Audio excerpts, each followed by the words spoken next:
In this guide, we are going over the very best PC settings for Fall Guys to fix lag and boost FPS here on PC. Before we do get into this guide, make sure to like the video and subscribe to the channel with all notifications on. It really does help the channel and lets us know that you want more content like this. We'd greatly appreciate it, and if at any point throughout this guide you did have any questions, just ask them down in the comment section below and we can help you out further. I'm going to be doing my best to reply to every single comment down there. First things first, you need to disable full screen optimization, and this is actually going to be in the Epic Games launcher. So open up the Epic Games launcher and obviously make sure you have Fall Guys closed first. And what you're going to want to do, and I actually have Fall Guys through Steam, so I'm not going to, right click here, but go to the three dots next to Fall Guys, and I'm going to demonstrate on Rocket League. Select that, hit manage, and then go to this open install location section right here.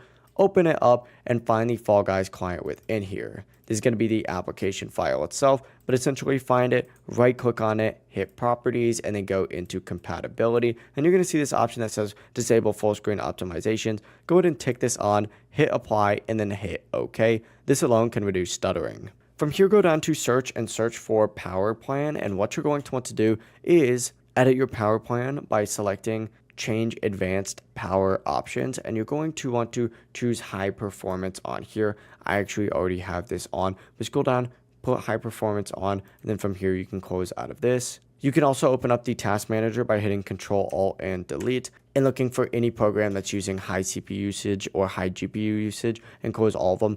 Google Chrome with a bunch of tabs open uses so much, so keep that in mind. The Xbox app also uses a lot. Steam, Discord overlays, streaming software. The fewer apps running, the better your performance. From here, obviously go ahead and open up your settings itself. And what I would recommend doing is just keeping your display on custom and just copying all these settings right here. You can turn off VSync if you're getting screen tearing. I personally don't notice that, but that is something worth turning off. I'll just slightly scroll through these. If you need to take any pictures, go ahead and do this. I honestly wouldn't change any of these gameplay settings because it's not really worth it. For the graphic settings, if you want higher frames, put them on low, but this is just what I keep. But yeah, make sure you save and apply before you leave. If you guys did have any questions, just ask them down in the comment section below and we can help you out further. I'm going to be doing my best to reply to every single comment down there. Before you do leave this guide, make sure to like the video and subscribe to the channel with all notifications on. It really does help us out. Let us know that you want more content. We'd greatly appreciate it. Have a great rest of your day though.